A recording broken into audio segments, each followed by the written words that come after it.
എല്ലാവർക്കും ഒരുപാട് സ്നേഹത്തോടെ നമ്മുടെ ഫാമിലിയിലേക്ക് ഒരിക്കൽ കൂടി സ്വാഗതം. കവീസ് ലൈഫ് സ്റ്റൈൽ ലാബ്. അപ്പോൾ നമ്മുടെ ഇന്നത്തെ അടുത്ത വീഡിയോ എന്ന് പറയുന്നത്, ഇന്നത്തെ ദിവസത്തെ അടുത്ത വീഡിയോ എന്ന് പറയുന്നത് ഒരുപാട് പേര് റിക്വസ്റ്റ് ചെയ്തൊരു വീഡിയോ ആണ്. ചേച്ചി എന്തോ എല്ലാം റിക്വസ്റ്റ് ചെയ്തെന്ന് പറഞ്ഞാൽ ഞാൻ ഇടുന്ന വീഡിയോകളൊക്കെ എടുത്ത് നോക്കി നിങ്ങൾക്ക് അറിയാൻ പറ്റും. അടിയിലായിട്ട് ഒരുപാട് റിക്വസ്റ്റഡ് മെസ്സേജസ് ഉണ്ടാകും. അതൊക്കെയാണ് ഞാൻ കണ്ടന്റുകളാക്കി മാറ്റുന്നത്. മെയിൻലി നമ്മൾ സ്ലീവ്ലെസ് ഒക്കെ ഇടുന്നവരാണെങ്കിൽ മെയിൻ ആയിട്ടുള്ള പ്രോബ്ലമാണ് നമ്മുടെ അണ്ടർ ആംസിലുള്ള കറുപ്പ് കളർ എന്ന് പറയുന്നത് അല്ലേ. അതിന് പല കാരണങ്ങളുണ്ട് അണ്ടർ ആംസിൽ കറുപ്പ് കളർ വരാനായിട്ട്. ഹൈജീൻ എന്നൊന്നും ഞാൻ പറയില്ല. ഹൈജീൻ ഒരു മെയിൻ പ്രോബ്ലം ആണോ? ഒരുപാട് വിയർക്കുന്നവർക്കും നല്ലപോലെ എന്താ പറയുന്ന കറുപ്പ് കളർ വരാൻ ചാൻസസ് ഉണ്ട്. പ്രോപ്പറായിട്ട് വാക്സ് ചെയ്യാത്തവർക്ക് അല്ലെങ്കിൽ പ്രോപ്പറായിട്ട് ഷേവ് ചെയ്യാതെ പ്രോപ്പറായിട്ട് മോയ്സ്ചറൈസറിംഗ് ഒന്നും അപ്ലൈ ചെയ്യാത്തവർക്കും അതുപോലെ കറുപ്പ് കളർ വരാറുണ്ട്. അത് നമ്മൾ പ്രോപ്പറായിട്ട് കെയർ ചെയ്യണം. ഞാൻ കണ്ടിട്ടുണ്ട് ഒരുപാട് പേര് ഒരുപാട് കെമിക്കൽസ് ഉള്ള പെർഫ്യൂംസ് ഒക്കെ അണ്ടർ ആംസിൽ അപ്ലൈ ചെയ്യുന്നത്. ഞാൻ എൻ്റെ ജീവിതത്തിൽ ഇതുവരെയും എൻ്റെ അണ്ടർ ആംസിൽ ഞാൻ പെർഫ്യൂമേ അപ്ലൈ ചെയ്യാറില്ല. എനിക്ക് പെർഫ്യൂം അടിച്ചാൽ വോമിറ്റിംഗ് ടെൻഡൻസി ഉണ്ട്. അതുകൊണ്ട് ഞാൻ പെർഫ്യൂം അടിക്കാറില്ല. മോസ്റ്റ്ലി ഈ പെർഫ്യൂം ഒക്കെ അണ്ടർ ആംസിൽ ഡയറക്റ്റ് ആയിട്ട് അപ്ലൈ ചെയ്യുന്നവരൊക്കെ ഉണ്ട്. അങ്ങനെയൊക്കെ ഉള്ളവർക്കാണ് അധികവും ഈ ഒരു കറുപ്പ് കളർ വരുന്നത്. അത് നമ്മൾ ഈ ഒരു സ്ലീവ്ലെസ് ഒക്കെ ഇടുന്ന സമയത്ത് ഭയങ്കര വൃത്തികേടായിരിക്കും കയ്യിൽ ആ ഒരു കറുപ്പ് കളറുള്ളത്. അപ്പോൾ അതിന് പ്രോപ്പറായിട്ട് എന്ത് ചെയ്യാം? ഇതിനു മുമ്പ് ഞാൻ ഒരു വീഡിയോ ഇട്ടിട്ടുണ്ട്. അതിലും നല്ല എഫക്റ്റീവ് ആയിട്ടുള്ള ഒരു ടെക്നിക്ക്. ഈ ഒരു മാർഗം എന്ന് പറയുന്നത് നിങ്ങൾ ആഴ്ചയിൽ ഒരു 3 പ്രാവശ്യമെങ്കിലും കറക്റ്റായിട്ട് ഫോളോ ചെയ്താൽ മാത്രമേ നല്ല റിസൾട്ട് കിട്ടുള്ളൂ. ഫോളോ ചെയ്താൽ 100% റിസൾട്ട് കിട്ടും. അത്രയ്ക്ക് നല്ല കിടിലൻ റിസൾട്ട് കിട്ടുന്ന ഒരു പാക്കാണ്. എല്ലാവർക്കും വീട്ടിൽ ചെയ്യാൻ പറ്റുന്ന രീതിയിലുള്ളൊരു പാക്കാണിത്. ഓക്കെ, അപ്പോൾ നമുക്കിത് എങ്ങനെ ഉണ്ടാക്കാം എന്ന് നോക്കാം. 2 സ്റ്റെപ്പ് ഉണ്ട്. ഒന്ന് സ്ക്രബ് ചെയ്യണം, രണ്ടാമത് പാക്ക് ഇടണം. ഞാൻ 2 സ്റ്റെപ്പുകളാണ് ഉള്ളത്. അപ്പോൾ നമുക്ക് ആ 2 സ്റ്റെപ്പ് എന്തൊക്കെയാണെന്ന് നോക്കാം. അതിനു മുമ്പ് നിങ്ങൾ ആരെങ്കിലും ഈ വീഡിയോ ആദ്യമായിട്ടാണ് കാണുന്നതെങ്കിൽ മറക്കാതെ നമ്മുടെ ചാനൽ ഒന്ന് സബ്സ്ക്രൈബ് ചെയ്ത് ആ ബെൽ ബട്ടണൊക്കെ ഒന്ന് പ്രസ് ചെയ്ത് ലൈക്ക് ഒക്കെ ചെയ്തതിന് ശേഷം കാണുക. നമ്മുടെ ആദ്യത്തെ സ്റ്റെപ്പ് എന്ന് പറയുന്നത്, ആദ്യം വേണ്ടത് നമുക്ക് ലെമൺ ജ്യൂസ് വേണം. ആദ്യം നമ്മൾ സ്ക്രബ് അല്ലേ ചെയ്യുന്നത്. ആദ്യം ലെമൺ ജ്യൂസ് എടുക്കുക. ലെമൺ ജ്യൂസിലേക്ക് നമുക്ക് 1 സ്പൂണ് ഷുഗർ ആഡ് ചെയ്യാം. ഇതിപ്പോൾ ഞാൻ ബ്രൗൺ ഷുഗർ ഇതിനകത്ത് കുറച്ച് മിക്സ് ആയി കേട്ടോ, അതുകൊണ്ട് ആ കളറ്.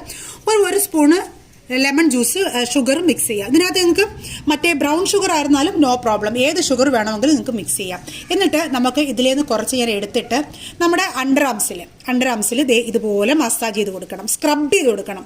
ഒരു 5 മിനിറ്റ് നിങ്ങൾ ഇതുപോലെ സ്ക്രബ് ചെയ്യണം. സ്ക്രബ് ചെയ്ത് അണ്ടർ ആംസ് ഒരു 5 നിമിഷം കഴിയുന്ന സമയത്ത് നമ്മൾ ഇങ്ങനെ സ്ക്രബ് ചെയ്തിട്ട് തുടച്ചെടുക്കുകയാണ് ചെയ്യേണ്ടത്. തുടച്ചെടുത്തതിന് ശേഷമാണ് നമ്മൾ പാക്ക് ഇടുന്നത്. ഓക്കെ, ആദ്യം 5 മിനിറ്റ് സ്ക്രബ് ചെയ്യുക, എന്നിട്ട് തുടച്ചെടുക്കുക. ഇനി നമുക്ക് പാക്ക് ഇടാം. ഇതിന് നമുക്ക് ആവശ്യമുള്ള സാധനങ്ങൾ എന്ന് പറയുന്നത്, ആദ്യം വേണ്ടത് 1 സ്പൂൺ കടലമാവ് ഇല്ലാത്തവർക്കാണെങ്കിൽ അരിപ്പൊടി വേണമെങ്കിലും എടുക്കാം. അരിപ്പൊടിയും കടലമാവും ഒക്കെ നല്ല സ്കിൻ വൈറ്റനിങ്ങിന് സഹായിക്കുന്നതാണ്.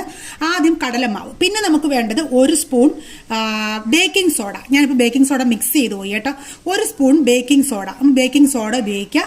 അതിനുശേഷം നമുക്ക് ഇതിനകത്തേക്ക് ആഡ് ചെയ്യേണ്ടത് എന്താണെന്ന് വെച്ച് കഴിഞ്ഞാൽ, നമ്മുടെ നലങ്കുമാവില്ലേ, നമ്മൾ ഉച്ചക്കത്തെ വീഡിയോയിൽ കാണിച്ചില്ലേ നലങ്കുമാവ് പൊടി, അത് ഒരു 1/4 സ്പൂൺ ഇതിലേക്ക് ആഡ് ചെയ്യുക. നലങ്കുമാവ് നിങ്ങളുടെ കയ്യിൽ ഇല്ല എന്നുണ്ടെങ്കിൽ, ഈ ഒരു പൊടി നിങ്ങളുടെ കയ്യിൽ ഇല്ല എന്നുണ്ടെങ്കിൽ കസ്തൂരി മഞ്ഞൾ അതിനകത്ത് ആഡ് ചെയ്താലും മതി കേട്ടോ. ഇത്രയും ചെയ്തതിന് ശേഷം അതിലേക്ക് നമുക്ക് ഈ ഒരു lemon juice, 1 glass lemon juice ഇടുമ്പം കുറച്ച് നല്ല പോലെ പൊങ്ങി വരും. പക്ഷെ അത് നിങ്ങൾ പേടിക്കേണ്ട. കുറച്ച് നേരം നമ്മൾ മിക്സ് ചെയ്ത് കഴിയുമ്പോഴത്തേക്ക് ആ ബേക്കിംഗ് സോഡയൊക്കെ ഇട്ടേക്കുന്നതുകൊണ്ടാണ് പൊങ്ങി വരുന്നത്. എന്നിട്ട് നല്ല പോലെ മിക്സ് ചെയ്ത് കൊടുക്കുക. മിക്സ് ചെയ്ത് കഴിയുമ്പോഴത്തേക്ക് അപ്പം അതേ അങ്ങ് അടങ്ങിക്കോളും കേട്ടോ. നല്ല പോലെ മിക്സ് ചെയ്യുക. ഇതെല്ലാം കൂടി ചേരുന്ന സമയത്ത് സ്കിൻ വൈറ്റനിങ്ങിന് നല്ല രീതിയിൽ സഹായിക്കുന്നതാണിത്. ആ ലെമണും ഇതും കൂടെ ആകുമ്പോഴാണ് ആ ഒരു പതപതപ്പ് പോലെ വരുന്നത് കേട്ടോ. നല്ലപോലെ മിക്സ് ചെയ്ത് കൊടുക്കണം. മിക്സ് ചെയ്ത് കൊടുത്തതിന് ശേഷം നമുക്ക് ഇത് നമ്മുടെ ആ ഫസ്റ്റ് സ്ക്രബ് ചെയ്ത ഭാഗം ഉണ്ടല്ലോ, സ്ക്രബ് ചെയ്ത് തുടച്ച ഭാഗം, ആ ഒരു ഭാഗത്ത് നമുക്ക് ഇത് അപ്ലൈ ചെയ്ത് കൊടുക്കാം. ഈ ഒരു ഇതെടുത്ത് ആണ് നമ്മൾ ഭാഗത്തിന് അപ്ലൈ ചെയ്യാനായിട്ട്. അത് നമ്മൾ ഇങ്ങനെ ചെയ്തതിന് ശേഷം അപ്ലൈ ചെയ്യുന്നതിന് മുമ്പ് നമ്മുടെ ആ സ്ക്രബ് ചെയ്ത ഭാഗത്ത് ഇതുപോലെ തേച്ച് പിടിപ്പിച്ച് കൊടുക്കുക. നല്ല കട്ടിയായിട്ട് തേച്ച് കൊടുക്കണം കേട്ടോ. നമ്മുടെ അണ്ടർ ആംസിൽ നല്ലപോലെ ഇതുപോലെ കട്ടിയായിട്ട് തേച്ച് പിടിപ്പിച്ച് കൊടുക്കുക. ഇത് ഒരിക്കലും നിങ്ങൾ നമ്മുടെ എന്താ പറയുന്ന വജൈന ഏരിയയിലൊന്നും ഇതുപോലെ അപ്ലൈ ചെയ്യാൻ പാടില്ല.